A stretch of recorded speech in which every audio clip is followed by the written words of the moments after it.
Aloha, everybody, and welcome back. My name is Ameera Atlantis.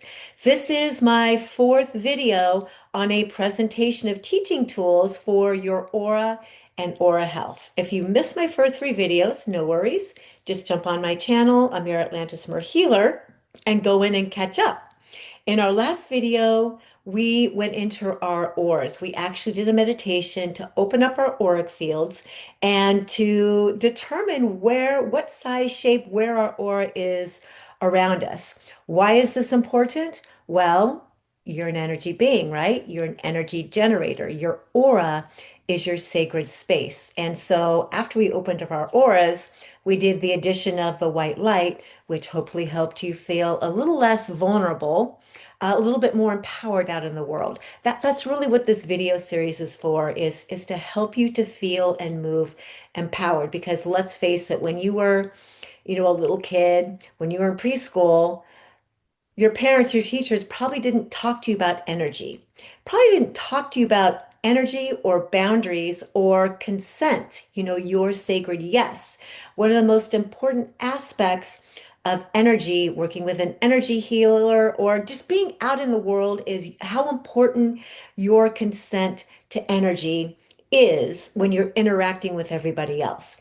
No one teaches about us about consent when we're little kids, right?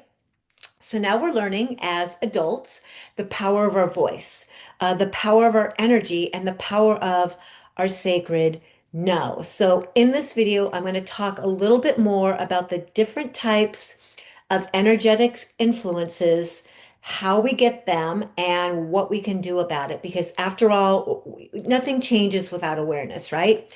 Without education, without awareness, we can't change anything. You can't change what you don't know. So, most of you, I'm going to guess, are aware that, if you're an empathic person, that you pick up energies of other people of your environment.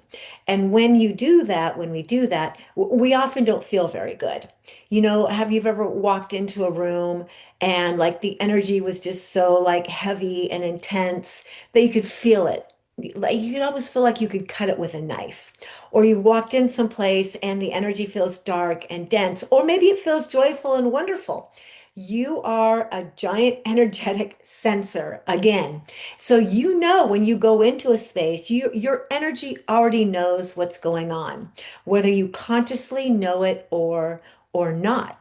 When maybe when you meet up with somebody, what their energy, you could maybe foretell what their energy is going to be like and how you're going to feel coming away from that interaction.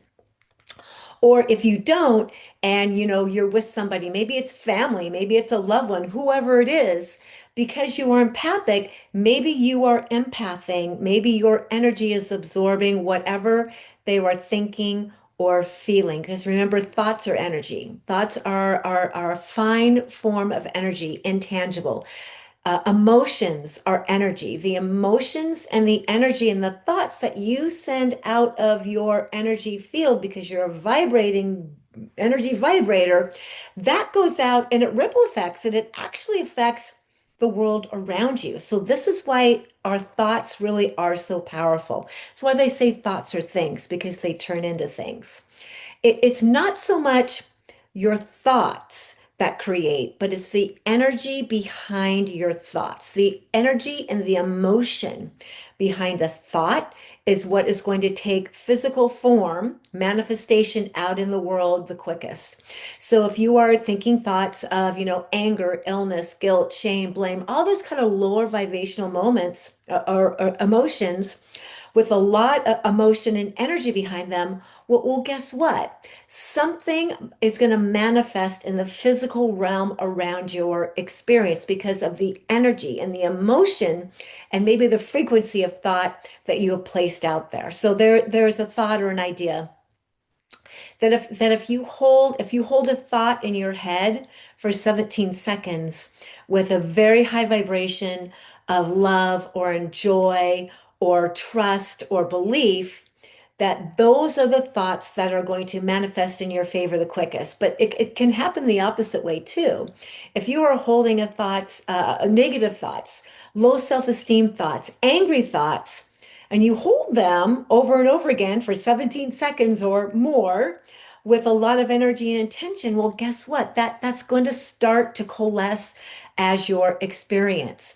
Your aura, your sacred space, right? We don't get to control much in the world, but we do get to have dominion over our energy field. What goes out and what comes in. Okay, you get the power to choose that. Begins and ends with becoming familiar with your aura, where it is around you, and using color and using some white light shielding or any color that feels good to you to be able to feel like you are in your own energy. It is just you here in your little bubble of light and the rest of the world, right? And you raising your frequency, you're feeling more joy, more compassion for yourself. All those things will amplify your energetic field and your vibrational imprint on the world. Now, what do we do when we are collecting, or if you feel you have collected and are picking up the energies and emotions of other people around you? Like, how is your energy going to feel? Heavy. It's going to feel dense. Some of us can't even go to the grocery store without picking up on the thought forms, often unconsciously, of the people there who are trying to feed their family and, thinking about their bills. Because that's what happens at the grocery store, right? People are thinking about their families, their life, their money. So if you are that person, and you know that if you go out into the world, the world is very pressing. You might have some kind of like a negative, restrictive experience because you're bringing home that heaviness. You might walk in the door and you might even not realize that the energy you are feeling, what you pick, isn't even your own. Oftentimes we mistake our emotions, our energetic state for something that's coming internally, when actually it's been something that has been pressed upon us or something that has entered our energy field. Whether that is a thought form, now remember, if you think thought, if you think an angry thought about someone or something over and over and over again, guess where it's going? It's going to actually go out and meet that person. You're actually going to affect them because, yes, you are that powerful. So, if you have been somewhere, whether the thoughts were directed towards you or not, that energetic imprint, because you have a vulnerable energy field, a vulnerable aura, is going to cause you, and because you're an empathic being, that like vibration is going to cause you or could cause you to feel some emotions and energies that really don't even belong to you. Your thought forms can come into your energy field as well as go out of your energy field. It works both ways, right? So, when you are familiar with your own aura and you go through the processes that I'm going to continue to teach you to open up and clear and heal your own energy, what does that leave you with? Better, happier, healthier vibes, more real, authentic you to communicate with your own body's needs, with the earth, and hear divine communications. So beliefs are another energetic intrusion that often come in and can consciously or unconsciously, weigh us down. Those beliefs and thought forms can actually even happen in the womb. Whatever's happening with your mother, whatever's happening between your mother and father at that time, that those energetic imprints often get lodged into our energy field, into our body, and they don't even belong to us. And we don't know it. We just grow up thinking and feeling a specific way that we know isn't quite right, but we can't help it. Oftentimes that comes from, again, comes pre-birth. We pick those things up, those beliefs and those thoughts when we're children. We pick them up when we're teenagers. It's something that happens kind of ongoing as we grow and change, and as our environments change, and as we are navigating life in general. The other things are rips and holes and tears in your aura. So this is something, as an energy healer, as an Atlantean Lemurian energy healer, that's the techniques that I use for that was taught in the Atlantean Lemurian healing temples, are rips and tears and holes in the aura. So if you have a hole in your aura, your energy is doing what? Psst, psst, leaking. It's leaking, right? Your aura is meant to be smooth, symmetrical, round, and whole. That is a healthy, vibrant auric field. Okay, if you have rips and tears and holes, and oftentimes we have intrusions, holes in the back of our aura, we don't even know it. Like we have no idea. We just know that we're drained, we are lethargic, and I honestly believe a lot of people who are depressed, who have a lot of energy problems, who have a lot of lethargia. I believe much of it has to do with the health of their aura and, of course, their chakras. But, your aura is your first line of defense. Your aura is the initiator of your vibrate. It's the holder of the vibrations and the frequencies. So if you're, in a life where you're around a lot of negative people, negative situations, well, of course, your aura is going to feel diminished. Of course, you're not going to feel good. So the logic would say, change those relationships, change those situations. Well, that's not always possible right away. Yes, your choices are going to influence the health of your aura and the quality of your life overall. The quality of your relationships are absolutely going to be that influence, but so is self-worth. So is self-love. Many of us are light children. We are star seeds in our family. We are the light one, the one who remembers the light in a very darkened family, a family who doesn't remember truth, who doesn't remember and doesn't remember their divinity. And that can be very repressive on those of us who are star seeds and really work on our self-worth. The self-worth, the value that most of us who are star seeds and light children have of ourself because we're so different from many other people around us, because we aren't looked at seriously because maybe we are made fun of, or we're just not valued by the people around us. That works on our own self-value, and of course, it's going to work on all your energy centers.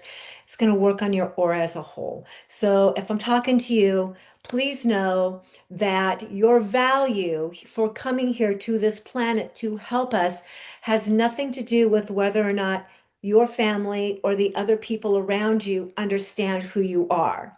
Okay, you came in to be a receiver. Not only did you come in to emanate light and love and help the planet, you came in to be a good receiver. So many of us who are star seeds, we have a very hard time accepting help, accepting gifts, accepting a compliment, right? And so that is intrinsic to our own level of self-worth and value and the programming that has been put upon us and the programming that you carry perhaps in your aura. Now, your aura has 7 layers, and we might get into that a little bit later, that correspond to the original 7 energy centers in your body. But for now, please know that if you follow my instructions on going into your auric field, breathing and opening up your aura, putting an illumination of white light around it, and in the next segment, we're going to actually go through an aura clearing. So hold tight for that. So if you haven't watched my third video, get familiar with just the practice of opening up and being within your own sacred space. So I know I've said a lot.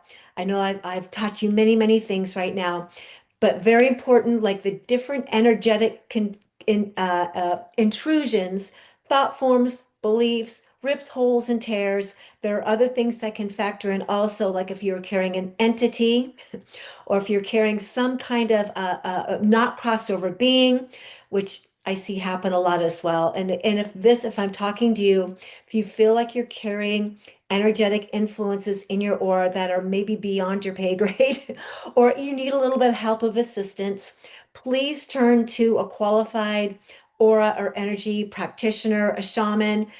You can get a hold of me if you'd like to. We can discuss what's going on. The things we're going to do together are kind of the low to medium type of aura clearing. These are very safe and practicable to create wholeness and congruency and clarity within your aura so that you feel more authentically you. If you have anything beyond that, my advice would be to seek out a professional and let them help you out because you're worth it, right? You're worth it. And then we work on adjusting and fine-tuning your own energetic sensor, your own innate, shielding, protecting, honoring of yourself, and really protecting your aura is it's about self-honoring. It's about self-managing and self-authority, right? And how great would this world be if everyone on this planet was self-responsible and knew how to tap into their own energy, understood energy, understood how the importance of managing our own thoughts and our own choices and our own emotions that go out. Gosh, what an easier place this world would be to navigate. Having said all that, I will soon join you back for episode number 5, where we'll actually go in and we will start to do a clearing and a healing on your aura. My name is Ameera Atlantis Mer Healer, and I will look forward to seeing you then. Aloha.